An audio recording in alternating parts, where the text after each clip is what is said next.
The year is 2026, and the city of Miravale is buzzing with technological advancements and celebrations for the new year. Amid the excitement, a subtle, eerie phenomenon begins. People start hearing faint whispers, almost like voices carried by the wind, speaking fragments of their own lives. At first, most dismiss it as imagination or stress from work and life. But for some, the whispers are specific, eerily personal, and occasionally prophetic. The protagonist, Ayesha, a young journalist, notices these whispers first while covering a technology convention. She hears a soft voice whisper her name, followed by a chilling phrase, "You won't see dawn tomorrow." Shaken, she initially doubts her sanity, but soon realizes that she is not the only one hearing these messages. The whispers are not just voices. They seem to react to fear and curiosity. People who try to record them find only static. Devices fail inexplicably when near the sound. Some claim the whispers predict small misfortunes. Others report witnessing tragedies unfold exactly as the whispers warned. Panic begins to ripple through the city as the year progresses. Ayesha investigates, speaking with others who heard the whispers, including a retired professor who warns that these voices are not of this world. They might be messengers of death. The atmosphere becomes increasingly tense. Friends vanish, mysterious accidents occur, and society starts to feel an unseen presence guiding events. Following the initial whispers, small, disturbing events escalate into tangible horrors. A neighborhood experiences a series of bizarre incidents: pets disappearing, electronics malfunctioning, and minor injuries from strange accidents. Those who had heard specific whispers now find them horrifyingly accurate. Ayesha starts documenting cases. One night, she witnesses a young boy running in panic after hearing a whisper warning him of a fire that eventually destroys his apartment. Another man hears a whisper predicting his death in an accident. Within hours, his car crashes mysteriously, even though he was an excellent driver. The whispers are evolving from background noise to a deadly force, targeting individuals with precision. Ayesha herself is stalked by these whispers. They speak to her directly, teasing and warning her, sometimes blending with real-world sounds, telephones ringing, murmurs in the subway, even voices on the radio. The tension is psychological. Fear itself becomes a weapon. Desperate for answers, Ayesha meets Dr. Kamal, an expert in paranormal phenomena. He explains that the whispers are not merely auditory hallucinations, but possibly entities feeding on human fear and anticipating deaths to manipulate reality. The city's media begins covering the events, though skeptics mock the phenomenon as mass hysteria. Panic spreads in the shadows. Those who acknowledge the whispers are increasingly marginalized, yet undeniable evidence. Videos, missing persons, unexplained deaths, fuels growing dread. Ayesha becomes obsessed with tracing the origin of the whispers. She discovers a pattern. The whispers often occur near old, forgotten locations of Miravale, especially places where tragic deaths happened decades ago. Abandoned buildings, desolate streets, and historical accident sites are the hotspots. Using a combination of historical archives, eyewitness accounts, and technology, she maps out the nodes of whisper activity. Each node is linked to a personal tragedy, suggesting that the whispers are drawn to the emotional residue of death. Even stranger, they appear to intensify around certain individuals, as if some people are more sensitive to their messages.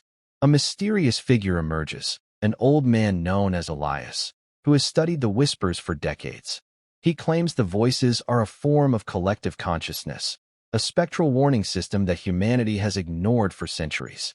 The whispers can't be fought directly. They can only be understood and perhaps predicted. Meanwhile, the city faces mounting terror. Entire families disappear after hearing whispers that predict accidents. Authorities are baffled, unable to connect the dots logically. Panic escalates, and social order begins to crumble in pockets of Miravale. Ayesha and Elias investigate a particularly dangerous hotspot, a derelict hospital where hundreds of whispers have been reported. Here, the whispers are almost deafening, voices overlapping, each predicting imminent death for anyone present. The tension escalates as Ayesha senses a whisper speaking directly to her about Elias. He will not last the night. As the year progresses, the whispers grow louder and more malicious. Entire neighborhoods experience psychological breakdowns. The phenomenon no longer targets individuals alone, it manipulates crowds. Public events descend into chaos. Whispers trigger panic, riots, and stampedes. Fear spreads like wildfire. Ayesha documents horrifying patterns. Whispers can influence physical reality. People push toward fatal situations by subtle auditory cues. Streets become dangerous. Even familiar places are no longer safe. Those who try to flee find that the whispers track them, adapting to movement and hiding. Ayesha and Elias begin experimenting to communicate with the whispers, using sound dampening, chanting, and even risky psychic techniques. They discover that the whispers react strongly to attention. Acknowledgement fuels them. At the same time, ignoring them seems to diminish their influence temporarily, but only partially. The psychological horror reaches new heights. Ayesha begins hallucinating whispers that her friends supposedly say, but that don't exist. Elias warns that this is the critical stage. The whispers feed on perception, warping reality around the victims. Those who succumb entirely vanish without a trace. A particularly harrowing scene. A large marketplace descends into madness as hundreds hear a single coordinated whisper predicting simultaneous deaths. Chaos erupts. Ayesha witnesses the destructive potential firsthand. By mid-2026, the whispers have become a city-wide nightmare. Ayesha realizes that the whispers are leading up to a climactic event, a collective judgment, in which the voices will claim the lives of those most attuned to their messages. Ayesha and Elias attempt to warn the authorities, but their warnings are dismissed or ridiculed. Social media is flooded with conflicting stories, creating paranoia and confusion. Those who try to flee the city encounter strange accidents, suggesting that the whispers extend beyond the urban area. Ayesha discovers that the whispers are strongest at midnight, particularly on nights with natural anomalies, fog, thunderstorms, or lunar eclipses. They seem to operate on a cycle, almost like a supernatural clock counting down to a pivotal night when the majority of their judgment will occur. She gathers a small group of allies who have also heard whispers. Together, they create safe zones in abandoned buildings, using soundproofing and protective rituals suggested by Elias. They document every whisper, every message, trying to understand the system, the rules, and how to survive the approaching night. As the crucial night approaches, Ayesha and her allies fortify themselves in the abandoned hospital, the most active hotspot of whispers. The city outside descends into utter chaos. Streets are deserted, news reports vanish mysteriously, and those who attempt to flee seem to vanish without trace. Fear is omnipresent. Even in the safe zones, the whispers penetrate walls, bending reality, manifesting as shadows, disembodied voices, and cold drafts that chill to the bone. Ayesha begins to notice patterns in the whispers, a sequence of words that repeat across different locations, almost like a countdown. Elias explains that the whispers are building toward a synchronized event, a night where the collective fear will reach critical mass, empowering the entities behind the voices. Inside the hospital, the group experiences terrifying hallucinations. Shadows of the past, long-dead patients, twisted faces, and spectral hands emerge from walls and floors, whispering secrets and threats. Some allies begin to succumb to panic, hearing whispers urging them to jump, run, or even attack one another. Trust erodes as every sound seems suspect. Ayesha, however, manages to stay grounded, recording every whisper and using Elias rituals to minimize their influence. They discover that by acknowledging the whispers without fear, they can delay the immediate danger, but complete immunity seems impossible. At midnight, the city experiences a terrifying crescendo. The whispers coordinate in a symphony of death.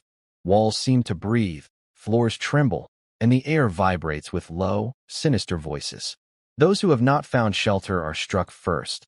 Pedestrians freeze in terror before collapsing mysteriously. Cars swerve and crash, and the sky itself seems to echo the deadly murmurs. Inside the hospital, Ayesha's group is besieged. The whispers manipulate physical reality. Objects move, shadows attack, and doors slam shut, as if alive. Elias warns them that fear is their weapon. The more they panic, the stronger the whispers become. Ayesha devises a risky plan. Instead of resisting, they will confront the whispers directly, speaking their fears aloud to strip the entities of their power. Each member of the group faces personal hallucinations, visions of dead relatives, friends, and traumatic moments meant to paralyze them. Ayesha must also confront her own mortality, as the whispers target her relentlessly, reminding her of the first warning she received months ago. Ayesha realizes that the whispers are anchored to a single point in the hospital, a sealed, underground wing used for experimental research decades ago.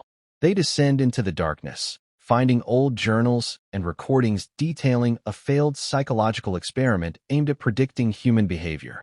The project had inadvertently trapped residual fear, transforming it into sentient whispers that had grown over the decades.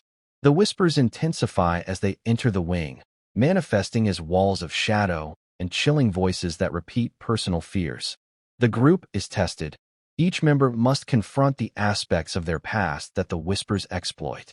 One ally disappears, consumed by his own terror, reinforcing the stakes. Ayesha identifies a pattern in the journals. The whispers thrive on unacknowledged fear. By openly acknowledging, speaking, and confronting these fears, humans can weaken the entities temporarily, though not destroy them entirely.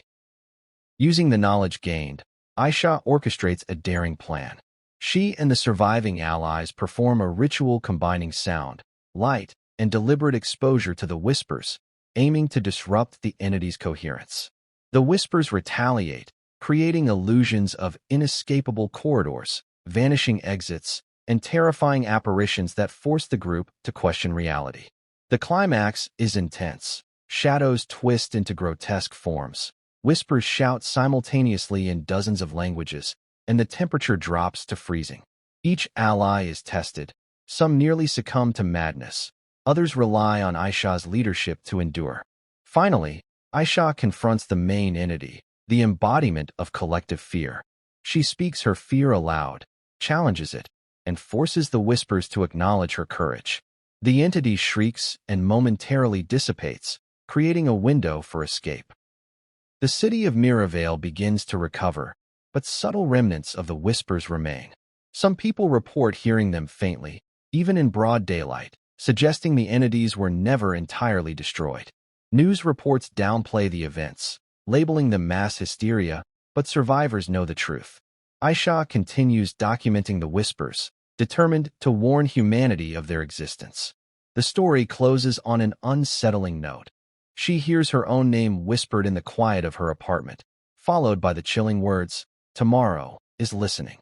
The ending is ambiguous. While immediate survival is achieved, the supernatural threat persists, ensuring that fear and suspense linger in the minds of readers.